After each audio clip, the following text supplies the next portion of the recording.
पण स्मिताताईंनी आता जे भाषण केलं की मंगेश दादा मला आत्मविश्वास आहे, किशोरप्पा तुम्ही जे बोलले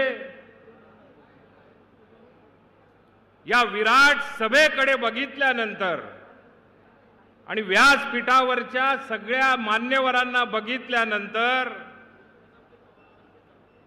4 तारखेला जो निकाल लागणार आहे त्याचा करंट लागल्याशिवाय या जळगाव जिल्ह्यातल्या लोकांना समजणारच नाही, विरोधकांना।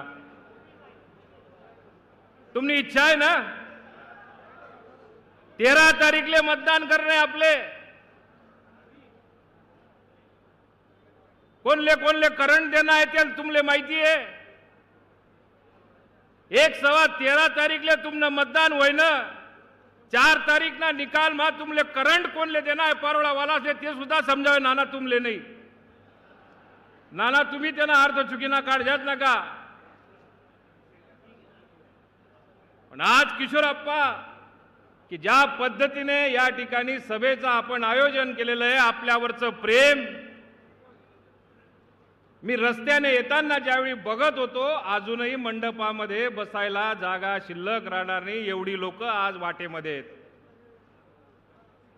पाचोऱ्याकडे अनेक वर्षापासून आमचे संबंध आहेत, नात्यागोत्याचे संबंध आहेत, पण पाचोरा तालुका असेल तो आज ज्या पद्धतीने आम्हाला बदलताना दिसतोय, पाचोरा शहराची ज्या पद्धतीने आपण निर्मिती केलेली आहे, ज्या पद्धतीने त्याची डेव्हलपमेंट करतायत, आम्हाला कधी कधी आश्चर्याचा धक्का बसतो की एवढा पैसा तुम्हाला येतो कुठून। गिरीश भाऊ आमच्या सगळ्या आमदारांकडे पाचोरा एवढं लक्ष राहू देत जा। पाचोऱ्यासारखी प्रगती आमच्याही तालुक्यांमध्ये झाली पाहिजे अशी आमची अपेक्षा आहे। पण एक गोष्ट नक्की आहे की ही लोकसभेची निवडणूक आहे। स्मिताताई आज तुमच्या समोर उमेदवार आहेत। माझी आग्रहाची आपल्या सगळ्यांना विनंती असणार आहे 399चा आकडा आपला त्यांनी जुगाड जो करायचा तो केलेला आहे। देशातल्या जनतेने 18 आणा 300 पार 399चा आकडा हा बरोबर केलेला आहे। माझी जळगाव जिल्ह्यातल्या सगळ्या मतदार बंधू भगिनींना हात जोडून विनंती असणार आहे की आपले जळगाव जिल्ह्यातले 2 खासदार केले तरच 400 पार आपला आकडा जाणार आहे आणि त्याचे हक्कदार आणि त्याचे आपण साक्षीदार आपण सगळेजण असणार आहोत। पायाखालची वाळू घसरलेली आहे। गिरीश भाऊ काल परवा बारामतीची निवडणूक जसं मतदानाला सुरुवात झाली नवनवीन त्या ठिकाणी फंडे आपल्याला बघायला मिळाले। ज्यावेळी एखादा उमेदवार पराभूत व्हायला लागतो त्यावेळेला मात्र त्याला कुठे ना कुठे मी कशामुळे पराभूत झालो असं एक वातावरण तयार करावं लागतं। मला आत्मविश्वास आहे की बारामतीची जागा 2 लाख मतापेक्षा जास्त सुनेत्राताईंची त्या ठिकाणी निवडून आलेली आहे। म्हणून आज त्या ठिकाणी रण कुंड वेगवेगळ्या भाषेमध्ये याने पैसे वाटले ती बँक उघडी अशा पद्धतीचं वक्तव्य केलं जातंय। ज्या दिवशी पराभव आपल्याला दिसतो त्याच वेळेला अशा पद्धतीचं वातावरण आपण देशामध्ये अनेक निवडणुका बघितलेल्या आहेत ते करताना दिसत आहेत। मला तर काल रात्री झोप लागली नाही। एक अजब स्टेटमेंट पवार साहेबांकडून आम्हाला ऐकायला मिळालं की लोकसभेच्या निवडणुकीनंतर काही पक्ष जे आहेत ते काँग्रेस पक्षामध्ये विलीन होणार असं त्यांनी एक भाकीत केलं। किशोरप्पा तुम्ही आणि मी वाचलो, दिलीप भाऊ आपण तुम्ही आणि आपण याच्यातून वाचलो। कदाचित आहे त्याच ठिकाणी जर का आपण राहिलो असतो आणि हळूहळू जर का संजय राऊतने जर का पवार साहेबांच्या मार्गदर्शनावर चालण्याचा जो निर्णय घेतलेला आहे, कोणता पक्ष काँग्रेसमध्ये विलीन होणार आहे हे केवळ फक्त पवार साहेबांना आणि संजय राऊत साहेबांनाच माहिती आहे। म्हणून कदाचित आपण नशीबवान की याच्यातून बाहेर पडलो आणि काँग्रेसच्या फेऱ्यामध्ये कुठे अडकलो नाही। गिरीश भाऊ एक नक्की आहे की येणारा काळ असणार, मी जास्त वेळ बोलणार नाही, परंतु स्मिताताई तुमच्याकडनं आम्हाला अपेक्षा आहेत स्मिताताई काही नवीन राजकीय क्षेत्रामध्ये काम करतायत अशातला भाग नाहीये. विधान परिषदेमध्ये त्यांनी त्यांचं नाव कमवलेलं आहे. त्या ठिकाणी कामाची छबी आज महाराष्ट्रामध्ये आपल्याला बघायला मिळालेली आहे. जिल्हा परिषदेच्या अध्यक्ष असताना त्यांनी त्यांच्या कामाची कर्तृत्व, काम करण्याची पद्धत आपल्याला सगळ्यांना ज्ञात आहे. या ठिकाणी बऱ्याच मायाबहिणी बसेलेत. ताई गैरी हुशारे, ताईल काही सांगानं काम नाही आहे. बाया जर का दिखण्यात त्यासनं काय काय म्हणणं आहे, काय काय करणं आहे, बाया असले कोठे कोठे थांबणं, कोठे कोठे पयाणं आहे, कोणा कोणा करता काय काय काम करणं आहे. आज स्मिताताईंच्या माध्यमातून आज आपल्याला एक आशेचा किरण आहे.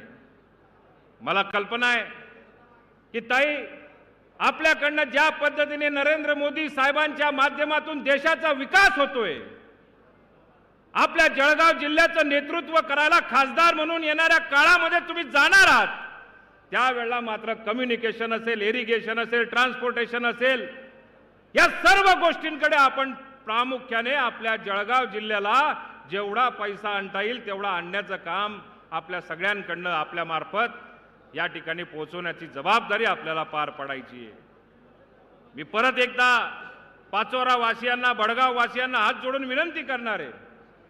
किशोरप्पा, आपल्या पाचोरा तालुक्यामध्ये एक नवीन भूत आणि नवीन पिल्लू सोडलेलं आहे.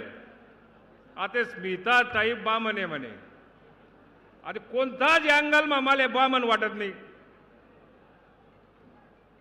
आता उदय वाघ म्हणा गावना, तो म्हणा नातेवाईक, आणि हाई बाई जेव्हा आम्ही लगीन करीस राहणार तो बट देखील लेले नेमन एका टेमन एका बाकीनं आड मागलं पुढलं सर्व देखील लेले. पण विरोधकांच्या माध्यमातून असा एक अपप्रचार केला जातो की ही ब्राह्मणाची पोरगी लव्ह मॅरेज केलेलं आहे. ताई, जर का तुम्ही खरोखर तशा असत्या तर कदाचित आम्ही विचार केला नसता, उदय वाघ आणि आम्ही. पण ज्या पद्धतीने हा अपप्रचार केला जातोय याचा अर्थ कुठेतरी रडीचा डाव खेळताना आज या विरोधकांच्या माध्यमातून केला जातोय. गिरीश भाऊ, या पारोळ्याच्या जी काही भाऊबंदकी आता एकत्र झालेली आहे तिच्या बाबतीत बोलायचं जर का झालं तर 2 महिने अगोदर ते ज्यावेळेला भारतीय जनता पार्टीत होते तोपर्यंत एकमेकाचं खानदान काढायला कधीच त्यांनी कमी केलं नाही. बाळासाहेबांचा जर का मला रात्री बेरात्री फोन आला तर फोन लावून लावून फोन गरम व्हायचा आणि का नाही लाल व्हायचा. आणि आज मात्र त्यांच्यामध्ये एकमेकामध्ये एवढं प्रेम जर बघायला मिळतंय, हे प्रेम 13 तारखेनंतर कधी फुटेल आणि कधी बाहेर येईल हे आपल्याला बघायला मिळणार आहे. मी आपल्याला सगळ्यांना एकच विनंती करणार आहे की आपल्या देशामध्ये आपला खासदार पाठवायचा आहे. जळगाव लोकसभा मतदारसंघ असेल, रावेर मतदारसंघ असेल, याच्यातून आपलं नेतृत्व करणारं प्रतिनिधित्व जर का आपण पाठवलं तर ते 400 लोकांमध्ये जाऊन बसेल. आणि समजा जर का चुकून मुकून दुसरं कुठलं राज्यातून 2-4 लोकांचं नेतृत्व बसलं तर एटी नाना त्या ठिकाणी 550 खासदार बसतात. आणि 1-2 जर का दुसऱ्या पक्षाचे आले यांना त्या ठिकाणी कोणी कुत्र सुद्धा विचारणार नाही, कोणत्या टेबलवर बसतील, कोणत्या ठिकाणी राहतील असा एक प्रश्न निर्माण होईल. त्यावेळेला मात्र आपल्याला पश्चाताप होईल की आपला खासदार या 550 खासदारांमध्ये कुठेच चमकत नाही, कुठल्या तरी कानाकोपऱ्यामध्ये बसेल. अशा पक्षाला मतदान करण्यापेक्षा महायुतीचा जो उमेदवार असेल त्यालाच आपण या ठिकाणी लोकसभेवर पाठवावं एवढीच आपल्याला सगळ्यांना विनंती करतो. आणि 13 तारखेला स्मिताताईंच्या समोरचं बटन दाबून, कमळाचं बटन दाबून त्यांना भरघोस मतांनी आपण विजयी करावं अशी आग्रहाची विनंती करतो आणि थांबतो.